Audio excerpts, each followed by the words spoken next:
EVM में कोई भी बटन दबाओ, वोट भाजपा को ही जाएगा। अभी तक तो यह बात आम बोलचाल में कही जाती थी, अभी तक तो यह बात लोग कहते थे, लेकिन भाजपा के सांसद ने खुल करके सबके सामने आकर के इस बात को कह दिया है कि ईवीएम के अंदर कोई भी वोट बटन दबाओगे, वोट भाजपा को ही जाएगा। यह खुले तौर पर कह दिया मोदी जी के सांसद ने। मोदी साहब के सांसद हैं ये, इनका नाम है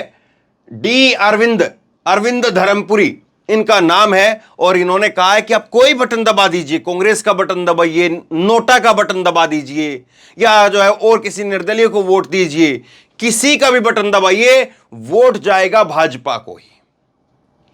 खुल करके इस प्रकार की बातें करना, क्या चुनाव आयोग इनके ऊपर कार्रवाई करने की हिम्मत दिखा पाएगा?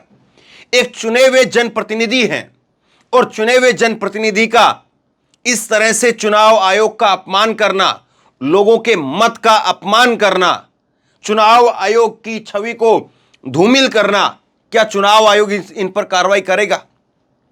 पहला सवाल तो ये। और दूसरा सवाल ये कि कल ही यह खबर भी सामने आई जब चुनाव आयोग ने राष्ट्रीय आइकॉन बनाया है सचिन तेंदुलकर को, और अब चुनाव आयोग के लिए सचिन तेंदुलकर काम करेंगे, और सचिन तेंदुलकर पूरे देश में लोगों को वोट डालने के लिए, अधिक से अधिक संख्या में घरों से निकलने के लिए प्रेरित करने का काम करेंगे। और इन्हीं के बगल में जो है चुनाव आयुक्त खड़े हुए हैं, चुनाव आयोग के चुनाव आयुक्त, वो खड़े हुए मुख्य चुनाव आयुक्त हैं ये। तो क्या फायदा है ऐसे कार्यक्रमों का? क्या फायदा है ऐसे ज्योति जलवाने का, दीपक जलवाने का? क्या फायदा है जब आप सीधे तौर पर जो है ऐसे लोगों के ऊपर लगाम नहीं लगाएंगे, ऐसे लोगों को एक नोटिस भेज करके उनसे भी नहीं पूछेंगे, तो फिर फायदा क्या है? फायदा क्या है? वरना इसके ऊपर नोटिस भेजा जाना चाहिए। और दूसरी बात, क्या यही मनमानी करने के लिए और करवाने के लिए जब सुप्रीम कोर्ट ने लगाम लगाने का काम किया, तो सुप्रीम कोर्ट को इसीलिए बाहर कर दिया था कि चुनाव आयुक्त की जो नियुक्ति होगी उसके अंदर सुप्रीम कोर्ट ने कहा था कि सीजीआई का भी एक वोट होगा। तो सीजीआई को क्या इसीलिए बाहर रखा था क्योंकि उन्हें मालूम था कि हमारे लोग क्या क्या कहेंगे और उनके ऊपर कोई कार्रवाई ना हो, इसीलिए जो है ये सारी चीजें हुई। इनका बयान पहले आप सुनिए एक बार। भाई साहब, आप नोटा पे डालो मैं ही जीतूंगा, आप गाड़ी पे कार पे डालो मैं ही जीतूंगा, आप हाथ पे डालो जीतेगा तो कमल ही। हम आपके बेनिफिट के लिए आएगा तो इतना तो आएगा तो मोदी। पर हम एरोगेंस से बात नहीं कर रहे, हम सेवा करके आपके पास आए। इसलिए मैं बोला अगर जितना भी डेटा मैं बोल रहा हूं इसमें गलत है तो बताओ।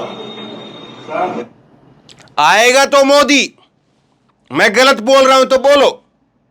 कोई भी बटन दबाओ, नोटा को बटन दबा दो, कांग्रेस का दबा दो, कार का दबा दो, किसी का दबा दो, लेकिन वोट भाजपा को ही जाएगा। इसीलिए हम यहां पर बैठे हुए हैं। आएगा तो मोदी, मैं गलत बोला हूं तो बताइए। यह शब्द हैं एक माननीय सांसद साहब के, मोदी जी के सांसद के। और क्या इन्हीं के भरोसे पर नरेंद्र मोदी कहते कि वो 2047 तक जो है वो चलेंगे? इन्हीं के भरोसे पर जो है वो अमित शाह, बीजेपी के चाणक्य जो है वो भविष्यवाणी कर देते हैं, इसी ईवीएम के भरोसे पर? सवाल बहुत गंभीर है। इसकी गंभीरता को जरा आप समझिए कि जब चुनाव होता है और चुनाव के अंदर ईवीएम को लेकर के खबरें निकल करके सामने आती हैं, और जब कोई कहीं पर जो है वो हकीकत भी हो या कहीं पर जो है कोई झूठ भी हो कि फला जगह पर फला बूथ के अंदर ईवीएम के अंदर बटन दबाया कांग्रेस का, वोट चला गया बीजेपी को, बटन दबाया साइकिल का, वोट चला गया बीजेपी को, बटन दबाया हाथी का, वोट चला गया बीजेपी को। जब इस तरह की चीजें निकल करके सामने आती हैं तो लोग घरों से ही नहीं निकलते हैं अपने। लोग कहते फायदा क्या है, किसी को भी वोट दे, वोट तो बीजेपी को जा रहा है, इससे अच्छा तो यह कि हम अपना घर से निकले ही ना, वोट ही ना दें। फिर तो फायदे में यह रहेगा कि वोट देने के लिए इतना धक्के खा करके वहां पर लाइन में लग करके वोट भी देंगे और बीजेपी को वोट चला जाएगा। तो चुनाव आयोग को गंभीरता इसीलिए दिखानी चाहिए इस मामले के अंदर, क्योंकि यह मामला बहुत गंभीर है, और यह मामला इतना गंभीर है कि आप इस पर अगर कार्रवाई नहीं करेंगे तो लोगों के अंदर जो धारणा है कि किसी को भी बटन दबाओ वोट बीजेपी को ही जाता है, वो धारणा और पकड़ बनाती है। कायदे से तो इनसे जो है माफी मंगवानी चाहिए और माफी के साथ साथ इनसे जो है कारण पूछना चाहिए कि आप अपनी बीजेपी के प्रचार के लिए जो मर्जी करिए, लेकिन आप बीच में चुनाव आयोग को कैसे लपेट रहे हैं, आप कैसे जो है वो ईवीएम को बीच में लपेट रहे हैं। सवाल ये होना चाहिए। और सवाल ये भी उठेगा कि जब सुप्रीम कोर्ट ने कहा था कि चुनाव आयोग के आयुक्त की, मुख्य चुनाव आयुक्त की जब नियुक्ति होगी तो उसके अंदर 3 वोट होंगे, प्रधानमंत्री का वोट, सीजीआई का वोट और उसके साथ साथ नेता विपक्ष का वोट। लेकिन सुप्रीम कोर्ट के उस सिस्टम को बदल करके मोदी जी अपना सिस्टम लेकर के आ गए और कहा कि 3 वोट होंगे, मोदी जी का वोट, मोदी के मंत्री का वोट और नेता विपक्ष का वोट। मोदी और मोदी के मंत्री का वोट एक ही जगह पर है, नेता विपक्ष का वोट रखा का रखा रह जाएगा। ऐसे कैसे? वो हाँ बोले या ना बोले, जिसको चाहेंगे उसको बैठा देंगे। तो फिर बताइए चुनाव आयोग कहां निष्पक्ष रह जाएगा? ये सारी चीजें चुनाव आयोग के ऊपर सवाल खड़े करती हैं। चुनाव आयोग को लेकर के देश में पहले से ही बहुत ज्यादा भ्रांतियां हैं, बहुत ज्यादा भ्रामक खबरें फैलाई गई, लेकिन अब खुद ये सामने आकर के सिटिंग सांसद जो है वो सामने आकर के अगर बातें कहेंगे तो फिर कैसे काम चलेगा? सवाल ये है। अब कुछ इसके साथ में जो राजनीतिक प्रतिक्रिया आई है वो मैं आपको सुनाता हूं। ये लिखा इन्होंने कि तेलंगाना में भाजपा सांसद डी अरविंद का खुलासा है कि ईवीएम पर कोई भी बटन दबाओ वोट भाजपा को ही जाएगा। ये स्वीकारोक्ति है कि कैसे ईवीएम पर भाजपाई गड़बड़ियां और साजिशों का खुलासा खुद भाजपाई मुख से ही कर रहे हैं। भाजपा के अन्य नेता समर्थक मीडिया ईवीएम पर विपक्ष द्वारा सवाल उठाने पर मजाक बनाते हैं और ये वीडियो जरूर देखें और ईवीएम की विश्वसनीयता संदेहास्पद है और इस पर विपक्ष के सवालों से भागना बंद करें, ये इन्होंने कहा है। दूसरा आपको और दिखाता हूं। मनीष लिख रहे हैं कि तेलंगाना में भाजपा सांसद डी अरविंद का खुलासा है कि ईवीएम पर कोई भी बटन दबाओ वोट भाजपा को ही जाएगा। और फिर उसके बाद में वही बातें जो मैंने अभी आपको बताई वो लिखी इन्होंने। और इसी तरह से एक और यूजर है, इन्होंने लिखा है कि तेलंगाना में भाजपा के सांसद डी अरविंद का बयान आया है कि आप चाहे कांग्रेस, कार या हाथ या नोटा किसी को भी बटन दबाओ वोट बीजेपी को ही जाएगा। जैसा कि उम्मीद है इस पर ना तो कोई दलाल चैनल इस खबर को अहमियत देगा, ना कोई ताल ठोकेगा और ना कोई पाठशाला चलाएगा।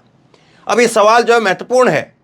ये सवाल पूछा जाना चाहिए कि कैसे जो है वो बीजेपी के लोग ये बातें कह जाते हैं और उसके बाद में कोई चर्चा इस पर नहीं होती है। अगर विपक्ष के किसी नेता के द्वारा अगर इस पर कोई बात कही गई होती, ऐसी कोई बात कही गई होती तो सोचिए क्या हालत होती। सोचिए उस पर कितनी डिबेट हो रहे होते, कितने कार्यक्रम उस पर होते और किस किस की माफ़ी की मांग की जाती। आप जो है वो संस्थाओं का सम्मान नहीं करते हैं, आप सरकारी संस्थाओं का सम्मान नहीं करते हैं। आपकी लड़ाई मोदी के साथ में है तो रहिए, लेकिन आप कम से कम संस्थाओं का तो सम्मान करिए। और इसी तरह से चाहे अखिलेश यादव हो, चाहे और दूसरे बाकी के नेता हो, उन्होंने कई बार खबरें जो है वो निकल करके सामने भी आई हैं और उन खबरों का जिक्र भी किया है कि 2 लाख ईवीएम मशीनें कहाँ पर है। कई बार खबर ऐसी भी निकल करके सामने आती है कि फलां जगह पर जो है वो ईवीएम इस्तेमाल की गई थी फलां चुनाव के अंदर, उसके बाद में दोबारा वही ईवीएम जो है वो दूसरी जगह पर इस्तेमाल कर ली गई। तो ईवीएम को लेकर के कभी खबरें आती हैं कि ईवीएम जो है बीजेपी के नेताओं की गाड़ियों में मिली है, ट्रक भर करके ईवीएम लेकर के जा रहे थे। तो ये सब चीज़ें कई बार खबर आती है कि ईवीएम से भरी हुई गाड़ी पकड़ी गई है, उसमें सारे औजार जो है पकड़े गए हैं। तो बहुत सारी ऐसी चीज़ें हैं जो ईवीएम को लेकर के सवाल खड़े करती हैं और जैसे जैसे चुनाव पास में आएगा ये सवाल बढ़ते चले जाएंगे। लेकिन भाजपा के नेताओं के द्वारा ये बयान आना, ये बात अपने आप में जो है वो बहुत महत्वपूर्ण हो जाती है कि क्या वाकई चुनाव आयोग का जो है वो बेजा इस्तेमाल किया जा रहा है? क्या चुनाव आयोग को जो है वो ठेंगा दिखा करके काम किया जा रहा है? क्या बीजेपी चुनाव आयोग को कुछ नहीं समझती है? ये सारे सवाल जो है महत्वपूर्ण हो जाते हैं और ये सारे सवाल जो हैं वो अगर उन पर चुनाव आयोग चुप्पी की चादर ओढ़ करके सो जाता है तो उसके बाद में लोगों की जो भ्रांतियां हैं, लोगों के अंदर जो संदेह है वो और बढ़ जाता है। अगर चुनाव आयोग इस पर काम नहीं करता है तो आप जो है चुनाव में प्रचार प्रसार के लिए कि आप वोट देने के लिए घर से निकलिए, वोट देना बहुत ज़रूरी है, उसके लिए सचिन तेंदुलकर को आइकॉन बनाया जाता है, तो कुछ भी करिए लेकिन जब तक आप इन जैसे लोगों से ढंग से नहीं निपटेंगे, इन जैसे लोगों को सही तरीका जो है नहीं सिखाएंगे, तब तक ये सारी चीज़ें जो है बेफिजूल की जो है साबित हो रही है। लेकिन खैर, इन लोगों से अब कौन बात करेगा, कैसे बात करेगा, सवाल वो भी है। तो बहरहाल शेयर कीजिए इस खबर को, लोगों तक पहुंचाइए, क्योंकि बहुत ज़रूरी खबर है। लोगों को पता चले कि किस तरह से जो है चीज़ें हो रही हैं, और अगर चुनाव आयोग इस पर कार्रवाई ना करे तो फिर इसको क्या समझा जाए, सवाल वो भी है। तो बहरहाल शेयर कीजिए इस खबर को, लोगों तक पहुंचाइए। आप क्या सोचते हैं? क्या वाकई आपको ये लगता है कि आप वोट कहीं पर भी डालते हैं और उसका सीधे तौर पर जो है वो वोट जो है वो बीजेपी को चला जाता है? क्योंकि लगातार ये भी मांगे उठती रही हैं कि जो वीवीपैट की जो पर्चियां निकल करके सामने आती है, उन पर्चियों का मिलान करवाया जाना चाहिए, लेकिन उस पर जो है वो अभी तक कोई ठोस निर्णय नहीं लिया गया है। यही है कि आप जहां पर मांग करेंगे वहां पर हो जाएगा, लेकिन सभी को मिलान करवाना जो है वो अभी जो है संभव नहीं दिखाई देता है। तो ये सब क्यों है? एक तरफ तो जो है चुनाव आयोग को आगे बढ़ करके ये जो भ्रांतियां हैं इनको दूर करना चाहिए और जो डिमांड है उनको स्वीकार करना चाहिए। इससे पहले जब चुनाव होते थे तो बैलेट पेपर में सारे के सारी पर्चियां गिनी भी तो जाती थी। अब अगर जो है वो वीवीपैट में जो पर्चियां निकलती हैं, आप ईवीएम में बटन दबाते हैं, उसके बाद पर्ची निकलती है, उन पर्चियों को और ईवीएम के अंदर जो वोट पड़े हैं अगर उनको अगर मिला लेंगे, चेक कर लेंगे कि हाँ ईवीएम में वोट जो है वो बीजेपी के इतने दिखा रहे हैं, कांग्रेस के इतने दिखा रहे हैं, सपा के इतने हैं और दूसरी पार्टी के इतने हैं, और उसको वीवीपैट में अगर देख लेंगे, अगर मिला लेंगे चीज़ें, तो फिर क्या बुरा है उसमें? तो बहरहाल शेयर कीजिए इस खबर को, लोगों तक पहुंचाइए, और आप जो भी सोचते हैं, आपकी राय जो भी हो, नीचे कमेंट बॉक्स में लिख करके जरूर बताइए, ताकि और लोग भी पढ़ें और लोग भी समझें कि हाँ क्या कुछ लोग जो है इस पर बोल रहे हैं।